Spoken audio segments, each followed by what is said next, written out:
जय माता की मित्रों, मैं पंडित विनय कुमार शर्मा आप सभी का अपने चैनल पर स्वागत करता हूं। देवगुरु बृहस्पति का 5 वर्ष का भविष्य फल तो यहाँ समझते हैं। और 5 अप्रैल सन 2021 में यह बृहस्पति देव ने 4:21 दोपहर में कुंभ राशि में प्रवेश किया। जैसे ही वायु तत्व प्रधान राशि में आकाश तत्व आया तो युद्ध की स्थितियां बन गई, वायरस की उत्पत्ति बढ़ोतरी हुई कोरोना काल की, और यूनिवर्सिटीज आदि बंद हो गए, मंदिर बंद हो गए, न्यायालय बंद हो गए। क्यों? थोड़ा ये आप समझिए, क्योंकि आकाश का पृथ्वी से शत्रुता है, तो यहाँ बृहस्पति वैसे भी शनि का सम है। और इसी दौरान भारत की कमजोरी, भारत में विवाद, झगड़े, परिवर्तन आदि हुए, सुनामी जैसे, बादल फटना जैसे, बाढ़ जैसी स्थितियां प्राप्त हुई। तो ये परिवर्तन ही देखा जाए तो, क्योंकि यहाँ बृहस्पति देव अतिचारी रहे। तो अब बृहस्पति क्या आपको लाभ देगा? क्या इस कोरोना को समाप्त करेगा? क्या आपके व्यापार अच्छे होंगे? जहां आपके व्यापारों में कमी आ गई, नौकरियों में दिक्कतें आ गई, विवाहों में बाधाएं आ गई, क्योंकि बृहस्पति हमारे धर्म, अर्थ, काम, मोक्ष का कारक माना गया है। तो 13 अप्रैल सन 2022 में यह मीन राशि में गोचर करेंगे 7:20 पर। यहाँ जब मीन राशि में आएंगे, अपने स्वराशि आएंगे, तो ऐसी स्थिति में जो है हंस नामक राजयोग बनते ही तो यहाँ सरकारी क्षेत्रों से लाभ मिलना है, प्रॉफिट होना है, मंथली इनकम अच्छा होना है, विवाह होना है, संतान सुख होना है। जहाँ यह 21 अप्रैल सन 2023 में 8:43 पर मेष राशि में आएंगे, तो मेष राशि में आते ही देखा जाए तो शिक्षाएं उत्तम होगी, संतान सुख होगा। 1 मई सन 2024 में 4:21 पर यह वृषभ राशि में आएंगे, तो प्राय थोड़े झगड़े वाद विवाद हो सकते हैं और रोग हो सकते हैं। तो 14 मई में 1:51 पर ये मिथुन राशि में आएंगे। इस दौरान आपके व्यापार अच्छे होंगे, विवाह का योग बनेगा। तो यह वीडियो धनु राशि वालों के लिए है, धनु लग्न वालों के लिए है। तो ये सोच सकते हैं, क्योंकि इन पे शनि की 7.5 का प्रभाव वैसे ही दिख रहा है। तो गोचर में बृहस्पति ग्रह के लिए गुरु के रूप में माने जाते हैं। ज्योतिष शास्त्र में बृहस्पति ग्रह मंडल में मुख्य रूप से एक अच्छा ग्रह माना गया है। यह विद्वता के लिए प्रसिद्ध है। बृहस्पति ग्रह जन्म पत्रिकाओं में महत्वपूर्ण भूमिका अदा करते हैं। यदि उनकी दशा अंतरदशा जब चलती हैं, प्रत्यंतर दशाएं, तो काफी प्रभावित करते हैं। ये 13 माह के लिए इनका परिवर्तन भी होता है। तो केंद्र में अच्छे माने गए हैं। गुरु और चंद्र की युति, गज केसरी योग, गुरु चंद्र का दृष्टिकोण, या जब गुरु किसी नीच ग्रह को देखता है उसके प्रभाव को समाप्त कर देता है, जैसे शनि का नीच होना, सूर्य का नीच होना, मंगल का नीच होना। तो यहाँ थोड़ा इस प्रकार से आप समझ सकते हैं। अब कर्क राशि में 5 डिग्री में उच्च होते हैं, मकर राशि में 5 डिग्री के नीच के होते हैं। सूर्य चंद्र मंगल इनके मित्र हैं, शनि इनके सम है, बुध और शुक्र इनके शत्रु होते हैं। तो उनकी राशियों में जाके दूसरा प्रभाव दिखाएंगे। तो यहाँ 5, 7, 9 इनकी दृष्टि होती है। स्त्रियों के लिए ये विवाह, पुत्र के कारकत्व इनको प्राप्त है। धन, धर्म, शिक्षा, भाग्य, उच्च पद आदि यह प्राप्त होता है। अध्यापन, अध्यापक, प्रोफेसर, वकालत ये प्रोफेशन है। आयुर्वेद, फाइनेंस इनके विभाग हैं।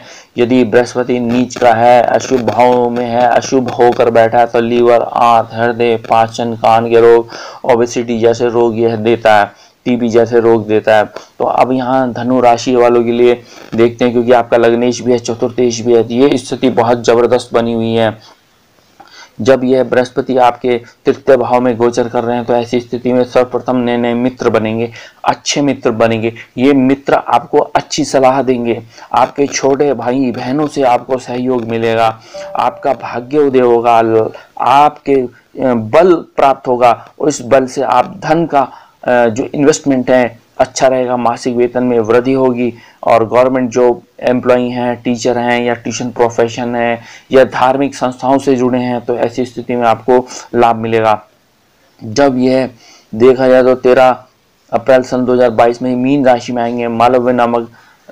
हंस नामक राजयोग बनेगा। हंस नामक राजयोग ही सुख साधनों को बढ़ाएगा, विवाह का योग बनाएगा, शिक्षाएं उत्तम करेगा, पैतृक संपत्ति दिलाएगा, प्रॉपर्टी संबंधी विवाद हल करेगा, भूमि मकान वाहन सुख रहेगा, ऊंचा पद मिलेगा, विदेशों में पढ़ने जाएंगे, गुप्त रिसर्च होंगी, ससुराल पक्ष से लाभ मिलेगा, शेयर्स, लॉटरी, सट्टों से, जुआ से आपको लाभ मिलेगा। तो जब यह अगर देखते हैं हम कि 21 अप्रैल सन 2023 में यह 43 पर मेष राशि में पंचम भाव में आएंगे। तो यहाँ पंचम भाव में आते ही सर्वप्रथम आपको संतान सुख होगा, संतान आपकी इज्जत करेगी, मान करेगी, संतान आपकी यशस्वी होगी, आपकी हायर एजुकेशन होगी, चाहे आप MCA कर रहे हैं, MBA कर रहे हैं, B.Ed कर रहे हैं, टेट का कोर्स कर रहे हैं, ऐसी स्थिति में आपको लाभ होगा। आपकी पब्लिक डीलिंग बड़ी ज़बरदस्त हो जाएंगी। 1 मई सन 2024 में यह वृषभ राशि में छठे भाव में आएंगे। प्राय थोड़े लड़ाई झगड़े वाद विवाद हो सकते हैं, रोग हो सकते हैं, आंतों का रोग, लीवर का रोग हो सकता है, पाचन तंत्रों में कमी आ सकती है, क्योंकि जब लग्नेश छठे भाव में बैठेगा, यदि दशा अंतरदशा चलेगी तो ऐसे में आपके कर्जे होंगे, लोन होंगे, या किसी को पैसा दिया तो पैसा फंसने में दिक्कत रहेंगी। माता अस्वस्थ हो सकती हैं, प्राय पिता अस्वस्थ हो सकते हैं, उनसे विवाद हो सकते हैं। 14 मई सन 2025 में यहाँ देखते हैं कि जब मिथुन राशि में आएंगे सप्तम भाव में, सर्वप्रथम लव रोमांस होगा, रोमांस में बढ़ोतरी होगी, विवाह का योग बनेगा, पार्टनरशिप अच्छी रहेगी, व्यापारों में उन्नति होगी। वस्त्रों के व्यापार हैं, गारमेंट्स के व्यापार हैं, तो उनमें आपको लाभ होगा, प्रॉफिट होगा। पराक्रम साहस की वृद्धि यहाँ रहती हुई दिख रही है। आप जो शारीरिक बदलाव आपके रहेगा, रूप रंग आकर्षित होंगे, दूसरे को मनमोहित कर देंगे, धन को आप अपनी मुट्ठी में आसानी से इकट्ठा कर लेंगे, और प्यार और मेल जोल और जुड़ाव से ही आपको लाभ मिलेगा। मोहब्बत की टीस आज आपको जो परेशान कर रही है वह हल होगी और विवाह का योग बनेगा। चीज़ों और लोगों पर तेजी से परखने की क्षमता आपके अंदर आएगी। इसी दौरान जीवन साथी के साथ आप रोमानी दिन समय व्यतीत करेंगे, जीवन की परेशानियां हल होंगी। मनोवैज्ञानिक चिकित्सक से थोड़ी सलाह कर सकते हैं, लेकिन फिर भी हल उसका निकलेगा।